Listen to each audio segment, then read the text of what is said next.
In Real Laughter in the Shadows of Fortune, the Tris Drus T. Part 1. The Meeting.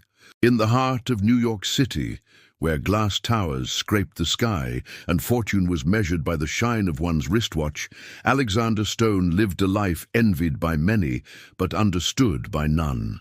Born into an empire of wealth and polished manners, his days were filled with boardroom negotiations, handshakes that sealed million-dollar deals, and parties where crystal glasses clinked beneath golden chandeliers. To the outside world, he was a prince of power. But within, Alexander carried a quiet emptiness that even his father's empire could not fill. One brisk autumn evening, after a suffocating business gala, Alexander wandered the streets of Manhattan in search of silence. He loosened his tie, walked past the rows of shops, and for the first time in years, let himself move without a chauffeur, without an entourage, without expectation. That was when he heard it, a burst of laughter, raw and contagious, rising above the hum of traffic. In the glow of a flickering street lamp stood a young woman with wild curls, mismatched clothes, and a battered microphone plugged into a portable speaker. She performed for a modest crowd on the corner of 7th Avenue, spinning jokes out of life's cruelties as if misery itself had been tamed by her humor. She teased the bankers rushing by, imitated tourists with flawless exaggeration, and even joked about the pigeons like they were her sidekicks in crime. Her name, as the cardboard sign beside her revealed, was Luna Marquez.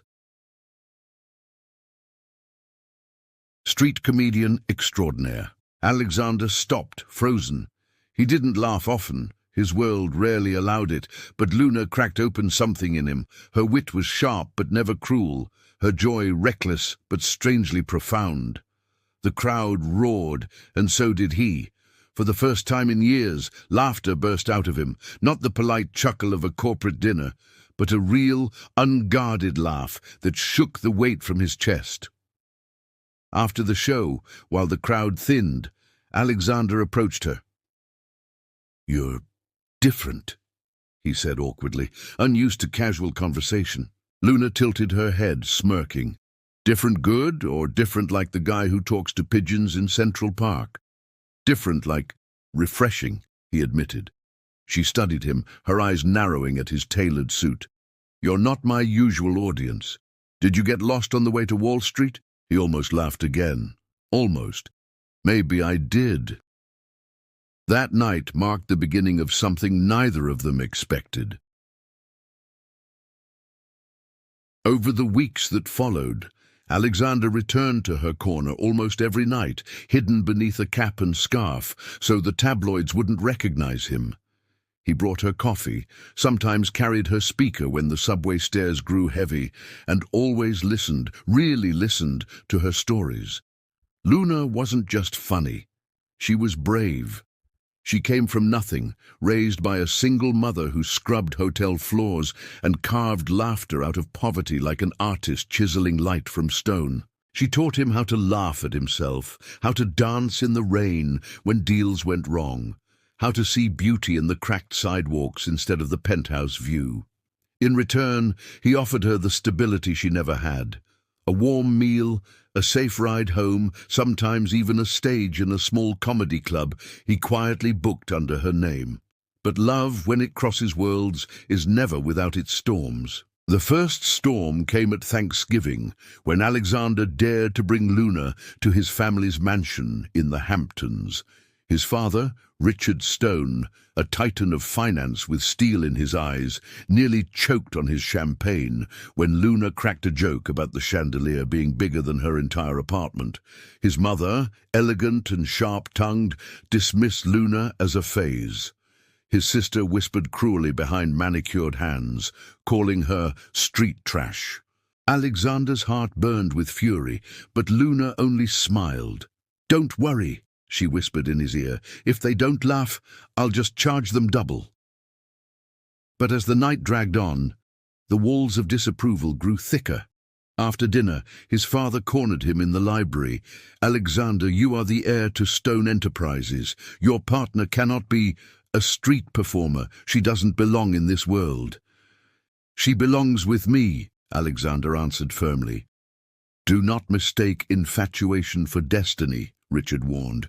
"You will destroy your future and hers." The words cut deep, but Alexander refused to bend. Yet doubt crept in, not about Luna, but about whether love could truly survive against the machinery of wealth, tradition, and expectation. Luna felt it too. Though she joked and laughed, at night she wondered if she was stealing him from a future built long before she arrived. Could love really outshine fortune, or was she just a shadow against his golden life? Still, they held on. They shared nights in her tiny apartment, eating ramen noodles off chipped plates, laughing until their ribs ached. They escaped to quiet corners of the city, far from cameras, where they were just Alex and Luna, not Billionaire and street comic. And slowly, what started as an unlikely spark grew into a love that neither fame nor family could erase. But storms never arrive alone, and the second storm was already building on the horizon. Laughter in the Shadows of Fortune. Part 2. Against the Storm. The winter fell heavy on the city, cloaking its avenues in frost and silence. For Alexander and Luna, love was no longer a secret whispered on a street corner. It was a reality that glowed brightly, even in the coldest nights. Yet the brighter their love burned, the harsher the shadows that followed. The first strike came from the media. One evening, as Luna finished a set in a small comedy club, flashing cameras swarmed the sidewalk. Headlines exploded the next morning. Billionaire air dating street comedian, scandal or romance. From fortune to foolishness, the Stone legacy at risk. Paparazzi trailed them. Tabloids mocked her clothes, her jokes, her background. Clips of her street performances were broadcast on national television, not as celebration, but as ridicule. They called her the clown who caught a billionaire. Luna, who had built her identity on laughter, suddenly found herself drowning in cruel voices. She still stood on the corners with her microphone, but now strangers sneered, recording her with malice rather than joy. One night, she broke down in Alexander's arms. "They're not laughing with me anymore, Alex. They're laughing at me." He kissed her hair, holding her tight. "Then let them laugh. We'll turn their cruelty into our strength. You taught me that laughter isn't weakness, it's survival." But his words, though tender, couldn't erase her fear. She knew his family was behind the media storm. Richard Stone had connections that reached into every newspaper, every network. He was determined to crush her spirit until she walked away. The breaking point arrived at the annual Stone Enterprises Gala, a night where fortunes mingled beneath chandeliers and where Alexander was expected to announce his role as future CEO. Against his family's wishes, he brought Luna as his guest. She arrived in a simple black dress, elegant but modest, her curls pinned back with delicate pins. Alexander held her hand firmly as they entered, his eyes daring anyone to look down on her. But whispers filled the hall like poison. "She doesn't belong here. Street trash in designer shoes. He's throwing his legacy away." At dinner, Richard Stone raised his glass for a toast, his voice cut through the room like steel. "To the future of Stone Enterprises," he declared, staring directly at his son, "and to the wisdom of choosing partners who elevate, not diminish, the legacy we carry." The crowd clapped politely. Luna sat frozen, her face pale. Alexander slammed his glass onto the table, rising to his feet. "My partner does elevate me," he said, his voice strong. "Not with money, not with status, but with joy, with truth, with a heart stronger than any empire in this room. If you can't see that, then perhaps this legacy isn't worth inheriting." The room gasped. Cameras flashed. Richard's face turned crimson with rage. That night, Alexander walked out of the gala with Luna at his side, leaving behind the fortune that had defined him. What followed was not easy. Richard Stone cut him off completely. No trust fund, no corporate role, no penthouse apartment. Alexander sold his luxury car, moved into Luna's tiny apartment, and for the first time in his life, lived without the shield of wealth. At first it felt like loss. The heater rattled, the fridge was nearly empty some nights, and the rent loomed like a storm cloud. But in that little apartment, love bloomed stronger than ever. They cooked cheap meals together, laughed at their own mistakes, and turned every hardship into a joke worth telling. Alexander found work on his own, not as a CEO, but as a consultant, using his skills without his father's empire to back him. Luna's career, once mocked, began to shift.